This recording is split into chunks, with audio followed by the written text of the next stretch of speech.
17 अक्टूबर 2024 को इजराइल ने ये घोषणा की थी कि उसने हमास के नेता याह्या सिनवार को मार दिया है। ये सिनवार वही मास्टरमाइंड था जिसने 7 अक्टूबर 2023 को इजराइल पर हमास के हमले का प्लान बनाया था, जिसकी वजह से इजराइल हमास युद्ध शुरू हुआ था। इसके पहले हाल ही के हफ्तों में इजराइल ने लेबनान में बहुत सारे हिजबुल्लाह नेताओं को निशाना बनाया है, जिसमें हसन नसरल्लाह भी शामिल थे। अब तक इस युद्ध में बहुत सारे हमास और हिजबुल्लाह के नेता मारे जा चुके हैं। यहाँ पर उन नेताओं की लिस्ट दी जा रही है जहाँ पर जो इस युद्ध में मारे गए थे। नंबर 1 पर है याह्या सिनवार, हमास के प्रमुख नेता, हमास के सीनियर लीडर। याह्या सिनवार की मौत गाजा में इजरायली सेना के हमले में हुई थी। वे फिलिस्तीनी क्षेत्रों में इजरायली कब्जे के खिलाफ कट्टर विचारधारा रखते थे और हमास की इस्लामी विचारधारा के प्रति पूरी तरीके से समर्पित थे। हसन नसरल्लाह, लेबनान के हिजबुल्लाह नेता सैयद हसन नसरल्लाह, जिनकी मौत 28 सितंबर 2024 को इजराइल के द्वारा की गई थी। इन्होंने दशकों से इजराइल के खिलाफ संघर्ष को लीड किया। वे ईरानी समर्थन से हिजबुल्लाह को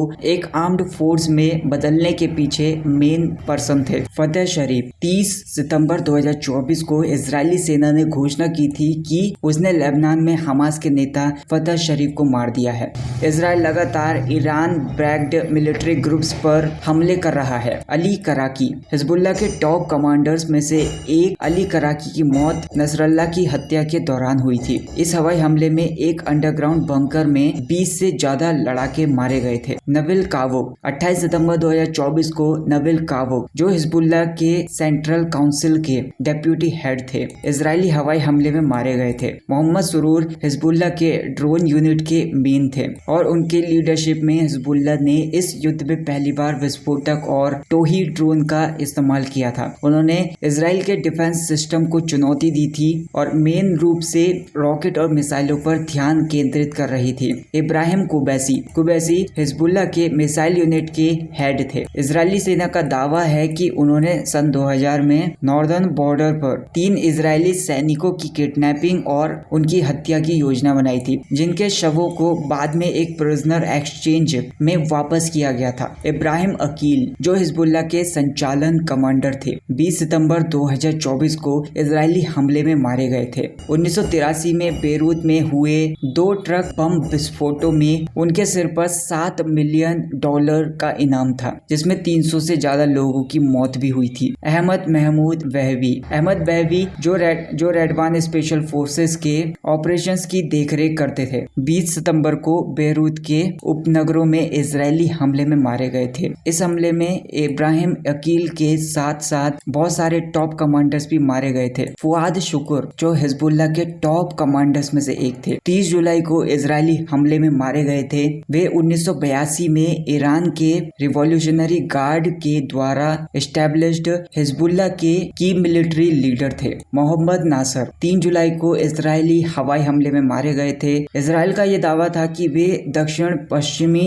लेबनान से इजराइल पर हमला करने की योजना बना रहे थे। नासर हिजबुल्लाह के सीनियर कमांडर थे और सीमा क्षेत्र में उनके ऑपरेशंस के प्रभारी थे। तालेब अब्दुल्ला, 12 जून को senior Hezbollah field commander Abdullah की मौत इजरायली हमले में हुई थी। इजराइल ने यह कहा था कि उनके दक्षिणी लेबनान में एक कमांडर और कंट्रोल सेंटर को निशाना बनाया गया था। अब्दुल्ला हिजबुल्लाह के दक्षिणी सीमा क्षेत्र के मध्य भाग के कमांडर थे। मोहम्मद दीफ, हमास के नेता मोहम्मद दीफ 1 अगस्त को इजरायली हवाई हमले में मारे गए थे। दीप को 2000 के दशक की शुरुआत से ही इजराइल ने अपनी हिट लिस्ट में शामिल कर रखा था। इस्माइल हानिये, जो 2017 से हमास के नेता थे, उनकी मौत 31 जुलाई को तेहरान की यात्रा के दौरान हुई। ईरान के रिवॉल्यूशनरी गार्ड ने दावा किया था कि उन्हें एक शॉर्ट रेंज मिसाइल से मार दिया गया था। सालेह अल अरूरी, 2 जनवरी 2024 को बेरूत के दक्षिणी उपनगरों में इजरायली ड्रोन हमले में इनकी मौत हुई थी। अरूरी हमास की मिलिट्री विंग